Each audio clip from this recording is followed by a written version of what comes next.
கிராமங்களில் பார்த்தீங்கன்னா ஒரு சைக்கிள் வாங்காத சூழ்நிலையில் தான் அந்த டைம் வந்து வறுமையாக இருந்துச்சு இந்தியாவே. 10th அது பாஸ் பண்ணிட்டேன்னா உனக்கு வந்து சைக்கிள் வாங்கி கொடுக்குறேன் அப்படிலாம் சொன்ன பெற்றோர்களெல்லாம் இருக்கிறாங்க. 80s 90s கிட்ஸ் எல்லாம் பார்த்தீங்கன்னா இந்த படங்கள் பார்த்தா கண்டிப்பாக அந்த நினைவுகள் வரும்.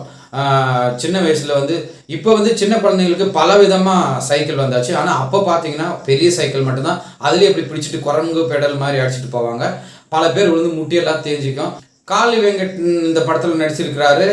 என் வாழ்வியில் நடந்த கதையாக தான் இந்த படத்தில் இருக்குது அப்படின்லாம் சொல்லியிருக்காரு. எனக்கு வந்து முக்கியமான படம் இந்த குரங்கு பெடல் படம் அப்படின்னு சொல்கிறாரு. சைக்கிளுக்காக அந்த காலகட்டங்களில் குழந்தைங்கள் வந்து பாடுபட்டாங்களா, ஆச்சரியமாக இருக்கும் இப்போ இருக்கிற பிள்ளைங்களுக்கு. ஒரு பழைய சைக்கிள் வாங்கினா கூட ஒரு 250 300 ரூபாயில் வந்து அப்போ வாங்கலாம். ஆனால் அந்த பணமே வந்து இல்லாத கூட பல குடும்பங்கள் வந்து இருந்தது உண்மைதான். குரங்கு பெடல் திரைப்படத்தை வந்து நீங்கள் போய் கண்டிப்பாக பார்த்து மகிழுங்கள்.